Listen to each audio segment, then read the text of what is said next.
When I asked my daughter about the wedding, she looked me straight in the eye and said, almost casually, "It was a week ago. Only for the family. Only for the family."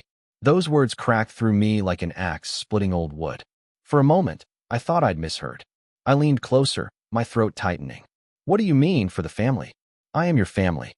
Her lips curved into something between a smile and a grimace. "Dad, you wouldn't have felt comfortable. It was small. Just people close to us." I sat there, frozen. I had walked her to kindergarten when her mother was too tired. I had patched up her scraped knees, worked double shifts so she could have piano lessons, sold my fishing boat so she could go to college in a different state. And now she told me I wasn't close enough to count as family? The clock on the wall ticked, loud and merciless. I heard it in my bones. My hands curled on my knees, nails pressing into my palms. My heart felt like it was trying to claw its way out of my chest. I whispered, more to myself than to her. "So I wasn't invited. Not even told. Your father. Not worth a phone call." She didn't answer right away. She just shifted uncomfortably, like she wanted this conversation to end.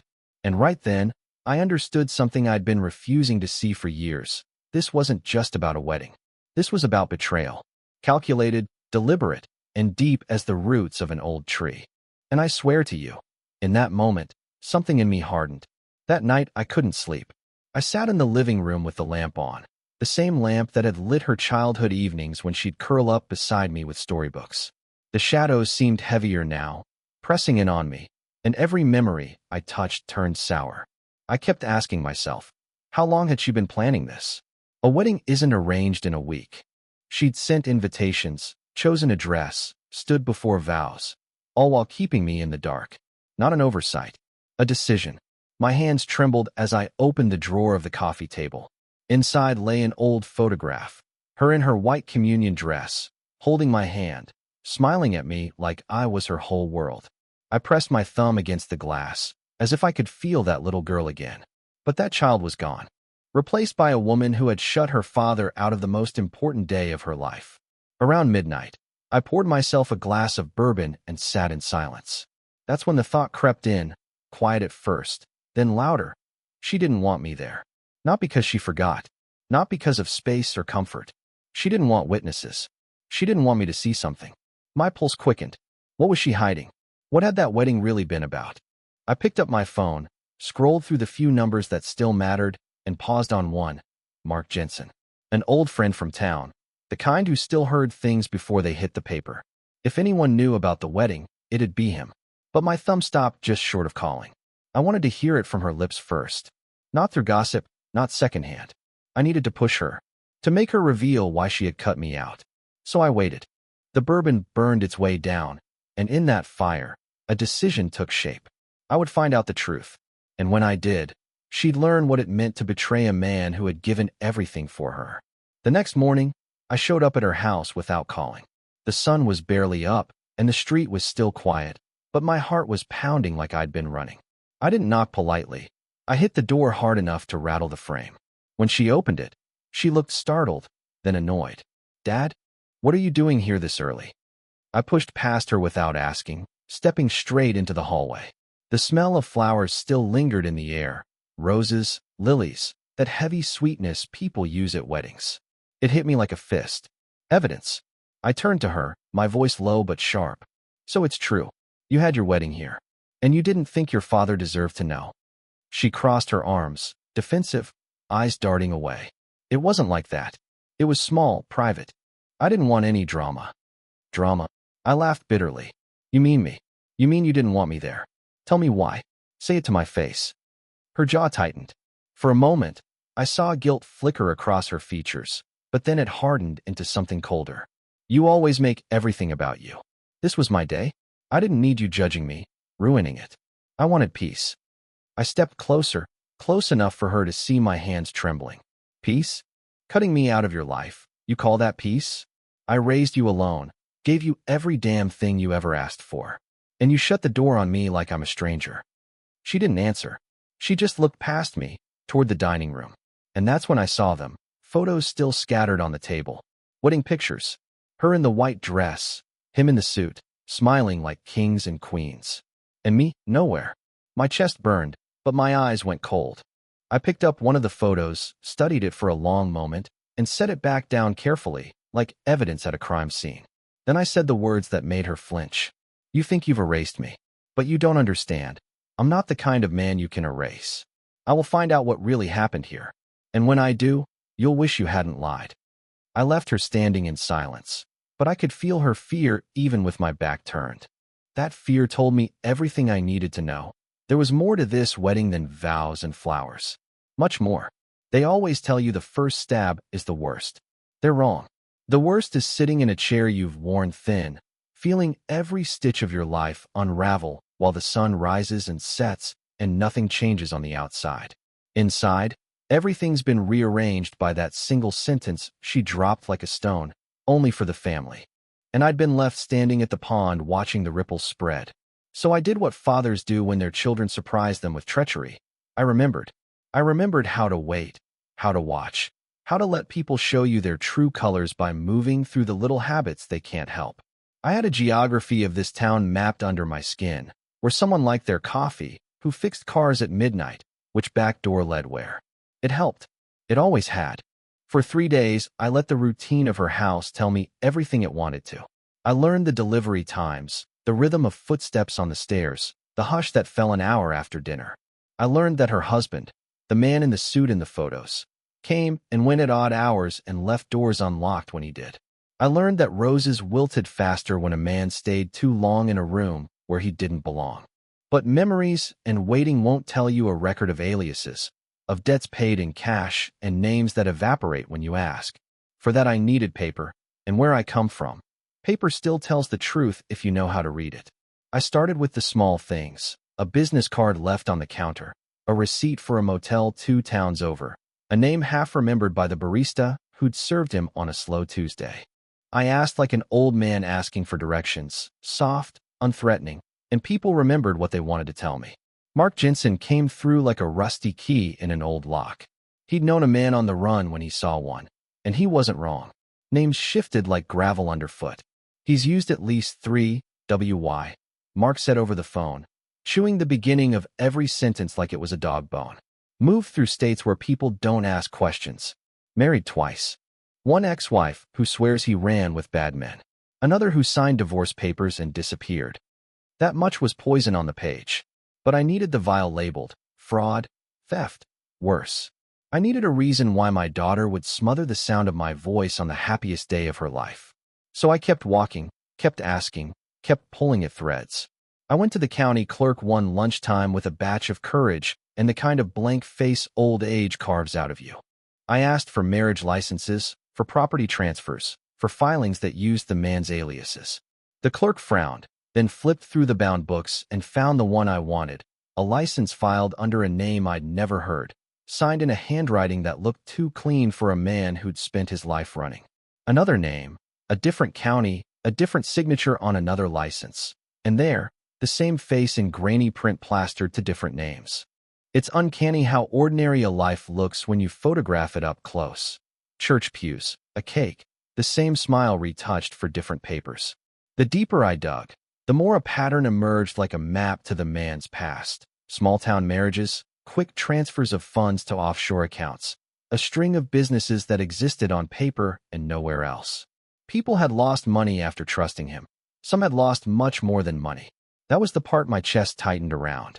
When I went back to her house that evening, I carried a folder with copies of licenses and a receipt from a motel room in a state where the man had been seen with a different name. I wasn't going to throw accusations like stones. I was going to place the paper on the table and watch the color leave her face the way it had left mine. She answered the door like she always did when I came bearing a quiet storm, eyes guarded, hand on the frame, but she didn't speak right away. She looked at me, at the folder, at the way I held it without needing to open it, and something like a child's fear came back across her features. For half a second, I saw the little girl who used to hide under blankets during thunderstorms. Then the woman who had arranged a wedding in secret smoothed that fear into something functional. "Dad," she said, voice flat. "What's that?" "Just paperwork," I said. "Things your husband has left behind. People should know about them. I thought you might want to know first." She shut the door softly. I waited. I'm not proud of how long I waited, but patience is a tool. After a beat, she cracked the door a fraction and slid the folder inside like a letter being shoved under a neighbor's front door. Her hands trembled just enough to tell me truth. She expected denial, or anger, or a break I'd make to shield her and everything she'd chosen. Instead, she found the papers and read, and the color in her cheeks collapsed. When she looked up, there were tears, quick and furious, not the quiet kind memory sometimes brings. "How did you?" she started, as if surprised I'd ever lift a stone to see what crawled beneath. Her voice was raw, threadbare in places I recognized. "Because I knew how to look," I answered. "Because when people move quietly, their footprints still leave stains." "Who is he, Vera?" She closed her eyes and her shoulders hitched. "His name is Titus. He's working, he's trying.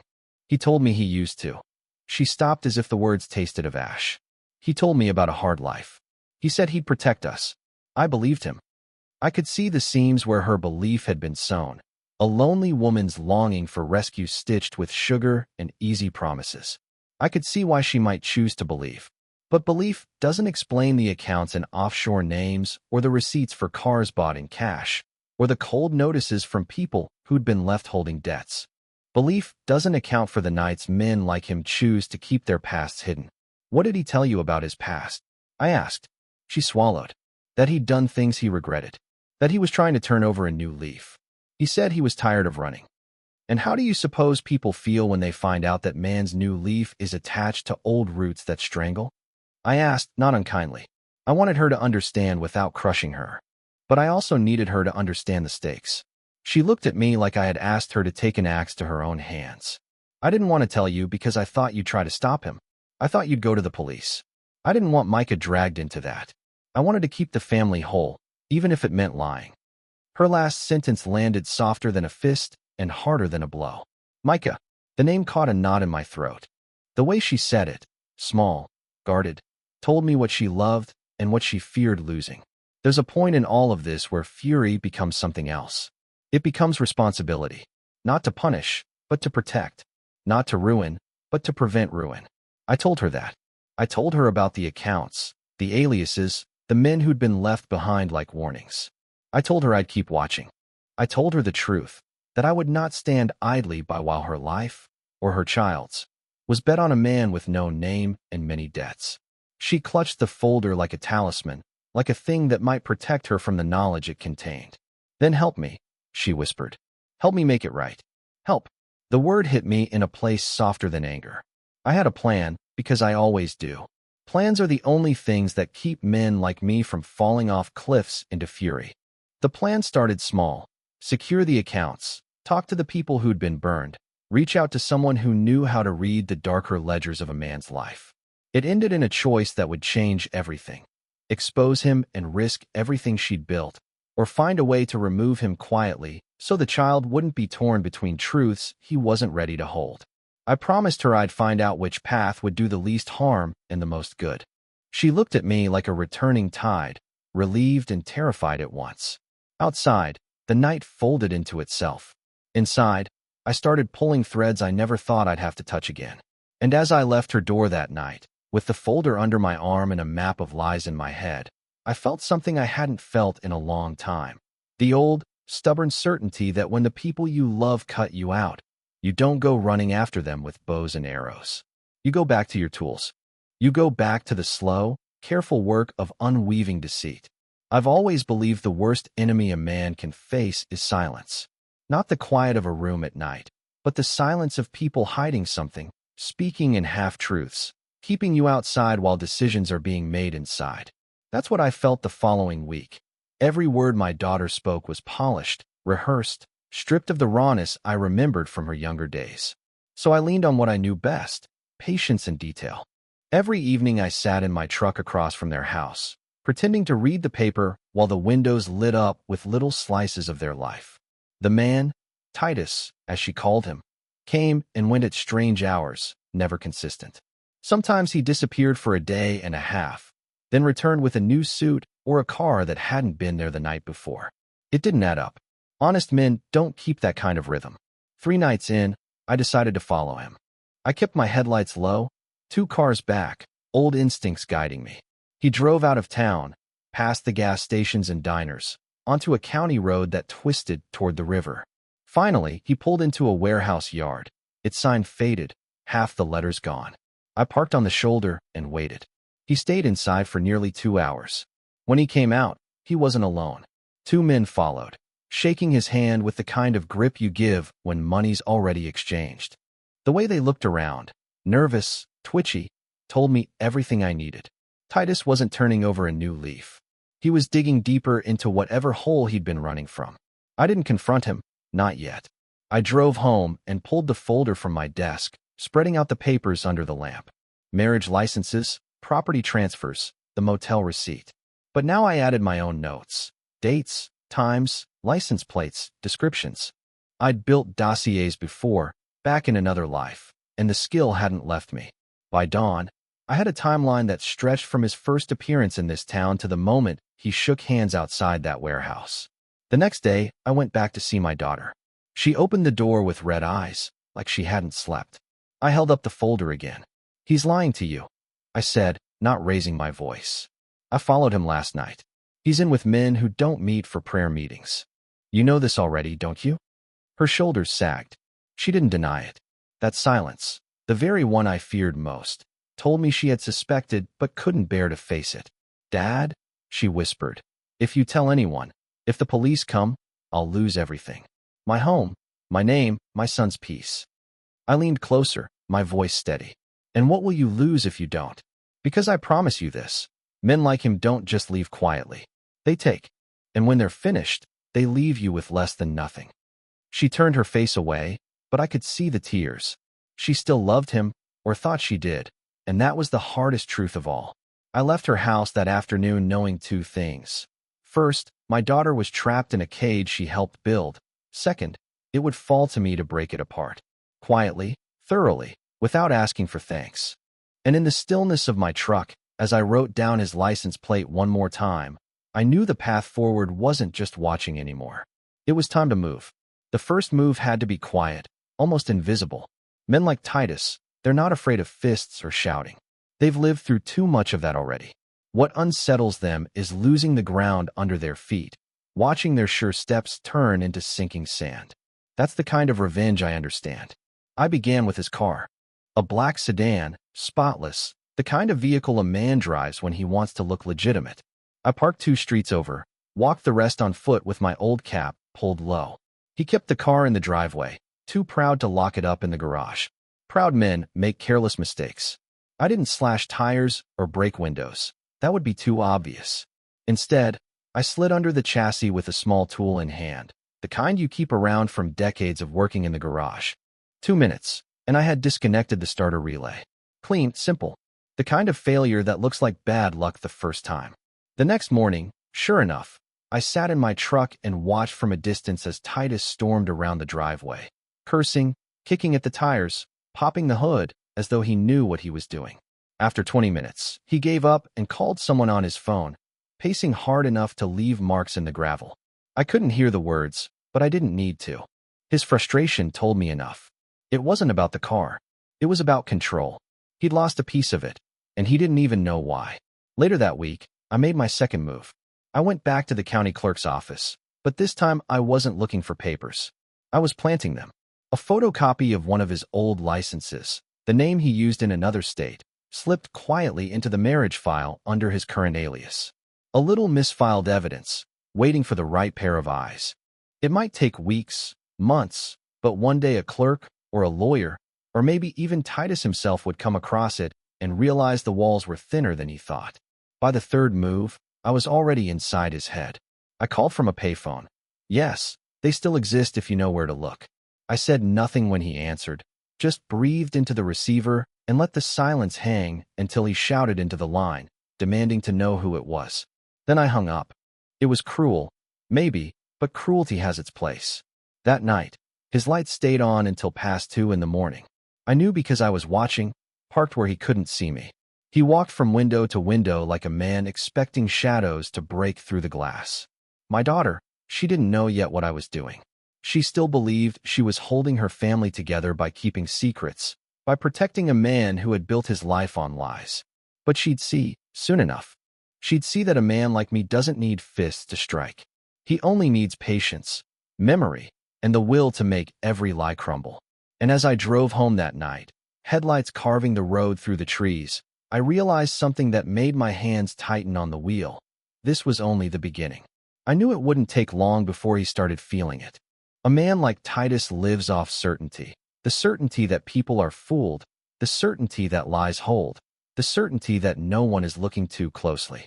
Take that away, and he begins to rot from the inside. 2 nights after my silent phone call, I saw it happen. I was parked in the dark at the end of the block, engine off, watching his house like I had for weeks. At 11:37, the front porch light snapped on, and there he was, storming out with no coat, scanning the street like an animal sniffing for a predator. He stood there, arms crossed tight, eyes darting, every muscle screaming suspicion. Then he lit a cigarette, the first I'd ever seen him smoke. That's how I knew I was under his skin. The next morning, my daughter called me. Her voice was strained, clipped, almost whispering. "Dad, did you call the house? Titus says someone's been bothering us. He's angry. He thinks maybe it's you." I kept my tone calm. Why would I bother calling your house? I've got nothing to say to him. There was a pause. I could almost hear her heart beating through the line. He's not himself. He thinks people are watching him. He barely slept last night. He slammed a glass against the sink this morning. Micah saw it. That boy, my grandson. I closed my eyes and forced my breathing steady. Listen to me, Vera. You need to keep Micah close. Don't let Titus drag him into his moods. And don't ever leave them alone together if he's angry. She didn't answer right away, and that silence cut me deeper than any words could. She was still protecting him. Even as she warned me, she was protecting him. That evening, I decided to press harder. I drove back to the warehouse I'd followed him to, parked a block away, and waited. Sure enough, just after 10 p.m., his sedan rolled in, fixed now, gleaming under the streetlight. He disappeared inside, but not before looking over both shoulders like a man expecting judgment. I slipped closer on foot, boots quiet on the gravel. The back door of the warehouse was padlocked, but the office window was cracked. Through the glass, I saw them. Titus and the same 2 men, bent over a table with ledgers and stacks of cash. He wasn't just dabbling in shady deals, he was running them. Moving money, cutting corners, making promises no honest man could keep. I pulled back into the shadows, heart pounding. I had enough now to ruin him. Photographs, descriptions, license plates, dates. Enough to drag him into the light where he belonged. But the more I thought about it, the clearer it became. If I moved too soon, Vera would defend him, blind herself to the truth, maybe even turn against me. No, she needed to see him fall apart with her own eyes. Only then would she understand. So I chose the slower knife. I made copies of the photos I'd taken, slipped one into their mailbox with no note, just the image of Titus shaking hands with men who didn't belong in a church pew. I knew what it would do. He'd rage, accuse, question, tear through the house like a storm. And Vera would see that rage, would taste it for the first time without excuses. That night, I sat in my truck down the block, waiting. At 9:46, I heard shouting from inside their house. Furniture scraped. A door slammed so hard the glass rattled. And then, a moment later, the sound of my daughter's voice, trembling but sharp. "Enough, Titus. Enough." I leaned back in my seat, eyes on the house, and for the first time since she'd told me, only for the family, I allowed myself the smallest smile. The cracks were spreading. I remember the night the house finally broke. It wasn't a thunderstorm or a gunshot. It was the sound of a truth that had been held underwater for too long, coming up and cracking the surface. Titus came at midnight like a wounded animal, stumbling through the door with his shirt unbuttoned and a temper that smelled of other men's money. He found the photograph I'd slipped through their mailbox, the one of him shaking hands in that warehouse with the men who knew how to move things across state lines without asking questions. He tore it in half and tossed the pieces into the sink like they were nothing. That's the thing about men who build lives out of lies. They think paper can be shredded, names can be changed, consequences can be burned. But names are not just ink. Names are tracks, and tracks lead somewhere. Vera stood on the other side of the kitchen, eyes wide and raw. Micah was at the top of the stairs, clutching the rail like a small, frightened captain watching 2 storms collide. He was 7 and had no business understanding betrayal the way adults do. And yet he did, by the tremor in his mother's voice, by the way his grandfather's photo had been removed from the mantel last week and not replaced. Children have an instinct for the truth that's as dangerous as it is honest. Titus ranted. He called me every name a man tries when his hands are empty. Crazy, old, obsessive. He said I was jealous of him, that I wanted to wreck their life. He threatened to make me pay for sticking my nose where it didn't belong. There was something more in his eyes then, a fear that finally someone knew where his rot began. I spoke slow, because I'd learned that slow words cut deeper than fast fists. You brought him here, I heard myself say to Vera, and I wanted to protect you.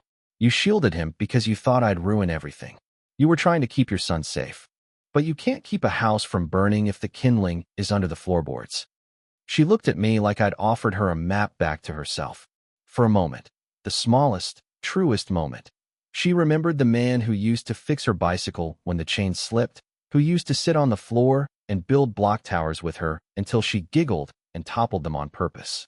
That memory didn't fix what was broken, but it loosened something.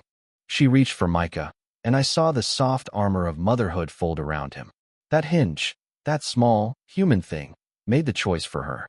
The next hours moved like a bad dream with the clarity of a policeman's flashlight.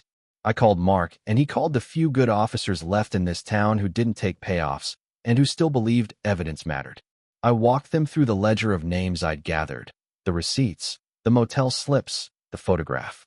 They listened because I had something detectives have a hard time faking, a timeline. I told them where the warehouse stood, when the men met, which plates I'd recorded, and where the money had flowed. Titus knew it. You could see the calculation in his face, whether to run, to fight, or to try to bargain his way out of a life of lies. He chose poorly. He stayed and argued, and when the police knocked, he ran like a cornered beast. They caught him 2 blocks away, tangled in his own shoes, breathing hard, still muttering threats as if noise could drown consequence. The men from the warehouse scattered when the lights came on. A couple were gone by morning, leaving behind a trail that the county could finally follow. It wasn't a clean capture. No triumphant arrests with banded headlines. It was a slow unpeeling of a skin of wrong after people finally cared enough to look. Vera stood in the yard when the squad cars left with Titus in the back seat. She didn't cry at first. She just sat on the top step and watched him go, like she was trying to memorize the way a man looks when the life he built for himself peels off like wallpaper. Micah hugged my leg, small arms and shoes that had tracked dirt into my clean truck. He didn't understand the law, but he understood safety, and he had it in that moment.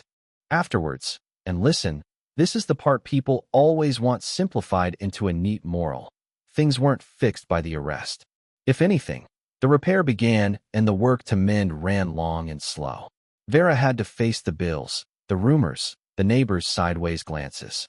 People talk in small towns. It's how they measure each other's sins. There were hearings and paperwork and a slow inventory of what had been lost and what could still be saved. I sat with her in rooms with fluorescent lights and caseworkers who used too many legal words for a woman who'd just learned how easily trust can be bought. But there were other things the law couldn't touch. There was the quiet I built with her overnights at the kitchen table, not to pick at old wounds, but to show up and stitch a seam back together with small stitches. We put Micah in school near home. He started taking piano lessons again because he'd like to listen to his mother practice when she was happier. Vera took a job that paid less than she'd hoped, but gave her shape to stand on her own. She apologized in ways that were clumsy and terrible and real. She cried when she apologized, which somehow made the words worth more than a stiff speech. Revenge had been a word I'd used like a tool, like pruning a tree that had rotten limbs. But in the end, what I wanted wasn't a trophy or to watch a man rot in a cell.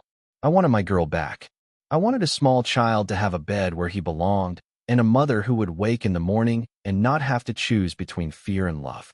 If taking a man down, quietly, slowly, courted by patience and paperwork and the company of good officers, brought them that, then my vengeance tasted like mercy. And yet there is a cost. I learned it slowly. The look in Vera's eyes when she saw me kiss Micah's hair, the way she sometimes flinched when I reached for her hand. Small reminders that betrayal cuts both ways. She'd kept a secret to protect a dream and nearly destroyed everything. That truth would live between us like a hard winter until something warm grew in its place. The last thing I'll tell you, and I tell this not to boast, but because men like me are obliged to be honest, is that revenge changes you. Not always for the worse, but not always for the better either. It makes you sharp and careful, and sometimes colder than you used to be. It teaches you what you will accept and what you won't. It taught me to hold tightly to what I loved and to let go of illusions that did not deserve my shelter. I still sit in that same chair sometimes, lamp on, bourbon half warm on the table, and I think about how easily hearts can be bartered if someone teaches you to think of love as a ledger. I think about the way a family can be both a harbor and a battleground. Vera still calls me dad, though more quietly. Micah still comes for pancakes on Sundays, and sometimes, when the light hits the mantel just right, I see Margaret's smile in the photograph, and I understand that love survives through crooked things if we are stubborn enough to keep tending it. There's no neat ending to all this. Titus sits in a cell for now, some of the men who helped him vanish. There will be court, sentences, and papers. There will be apologies that don't fully stitch the wound. But the house is quieter in a different way now. Not the suffocating hush of secrets, but the slow sound of rebuilding. I don't know if Vera will forgive herself fully. I don't know if I forgave her entirely either. Maybe forgiveness isn't the point. Maybe the point is showing up when it matters, even when you're hurt, and choosing to do the hard work. So that's where I leave it. With a kettle boiling for pancakes, a grandson learning chords, a daughter learning to find footing without lies, and an old man who's still learning to be softer after being sharp for so long.